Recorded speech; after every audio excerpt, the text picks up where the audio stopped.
kind of thing. And it's just like, all right, that's kind of neat, but I mean, what am I doing in this game? I'm just, like I'm not really choosing stuff. I'm just like just hitting random buttons that cause a certain effect. It's like. That's why I think before you're out of your 14-day trial. Yeah. Before you're out of your 14-day trial, you need to try a raid because. Yeah. In those big fights, that's usually where you run out of power. Yeah. Or whatever feature the game has to control what you can do. Yeah. And you have to adjust at that point with the group.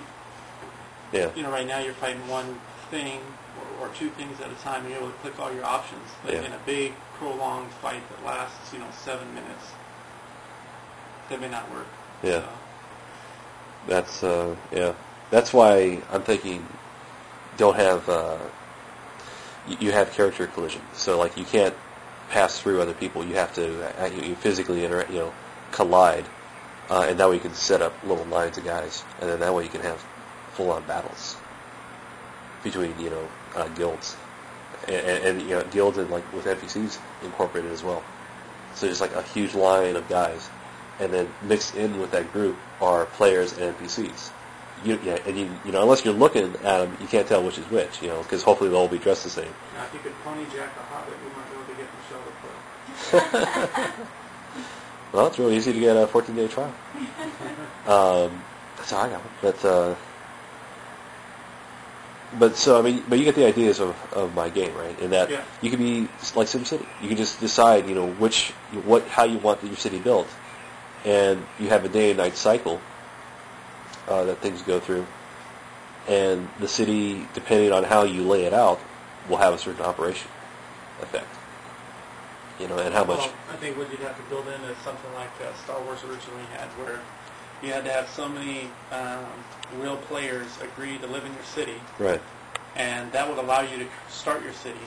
Uh-huh. And then as more real players chose to live in your city, you got more options available to you because you had presumably a successful city. Yeah. So the larger your city grew with real players, the more they let you do, because they assumed, okay, he's doing a good job, and people that are playing the game like the way he's managing his city.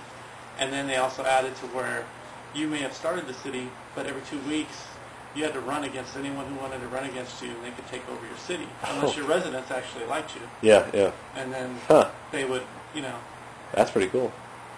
I like that, and but this is why no. There is why not in my game, and the idea is that like say there's a large piece of land owned by one group or one player, and you decided, well, I'm going to go in there. I'm going to start my own little thing, but I'm going to make it hidden first. I'm going to build a secret fortress inside of his land, and I'm going to put a bunch of soldiers in there, and then I'll declare myself. I'll start a community there, and of course he's going to attack me, but because I'm so well defended, I have a good fortress, he can't kick me out, and he's just going to waste his resources, trying to take me down.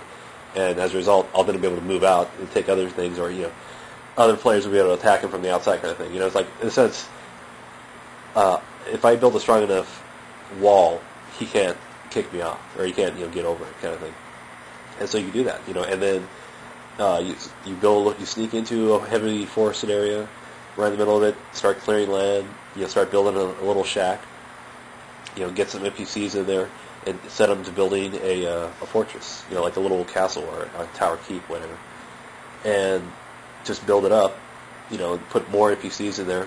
Finally, make them into soldiers and this and that, and even establish little shops or whatever. All right, so a little bit more for a game I'm making, an MMO, which I'm going to call Sword for Hire.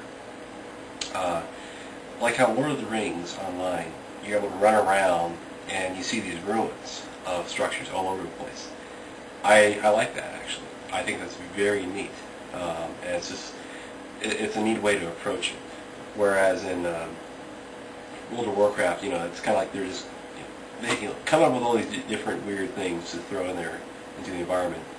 And as a result, you can make the environment huge and expansive, which is it's neat. It's visually very impressive and beautiful, and obviously takes a lot of work and effort. But in the case of Lord of the Rings, it's it's a little obvious that they're just kind of slapping things together. They're just trying to they're pushing to get the product out. But it works out.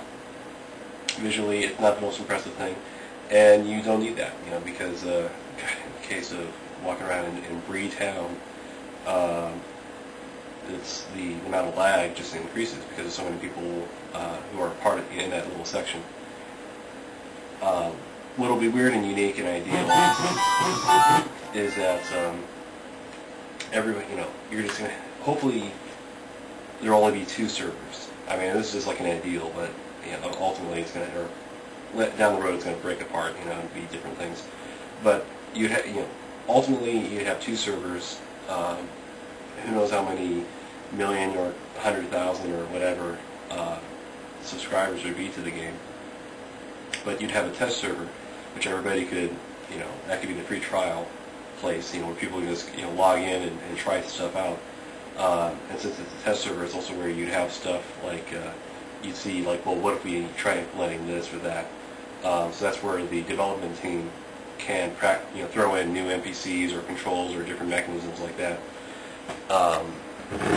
And since nothing is going to really be stable, you imagine that things would be reset every couple of weeks. Players that just want to try out new things, they can go to the test server. People who want to sample the game, who are curious about the game, they can download the client and go play on the test server. And if they complain like, hey, well, I want to, what about happening to this, or why can't I keep that? So buy the game. So, and I think I mentioned before how you charge, if we did have to have a salary, make it a yearly bill.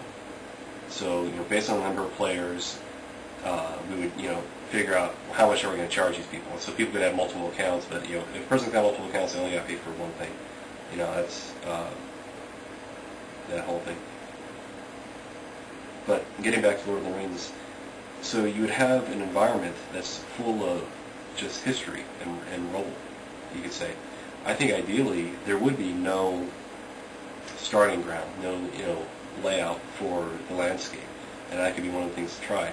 But when players started, or like the game first starts, the beta it'll be populated by land developed by the programmers, by the game developers, kind of like to see how far we could push the envelope. And then once we open up the beta, and then part of that is also that you're going to have, we encourage and allow that you can give out like the builder's kit for this game, and as a result, because you want players who got skill to, hey, if they want to add something, please, don't hinder, don't push back on a player. That's what I like about Lord of the Rings is that a lot of the things, it takes a lot of lessons. They learn a lot of lessons from World of Warcraft, and applied them, and like just wish the map a little bit better. But then again, the map kind of works out because then it's it's more like you have a vague general notion of what you're doing, where you're going. Just like in real life. So it kind of works out neatly that way. But you can imagine that players could literally be starting kingdoms side by side, enter into fractious periods, and like one would just drive the other out, and then you'd have the ruins of the defeated players' stronghold or base there, and it's something that was a constant reminder. So when new players log on to the game and start running around and seeing stuff, they can be like, well, what's this? What's that? And everybody would say, oh, that belonged to so and so. That was so and so's castle. He fought. It's like that was Billy Bob's castle. He fought against Jimbo. They're cousins in real life, and they're just seeing who could build a better kingdom and defeat the other one. And so Jimbo won. and so it's and so when Jimbo won, he renamed it. He renamed this relic of a place into Jimbo's triumph over Steve or Billy Bob and Ben. That's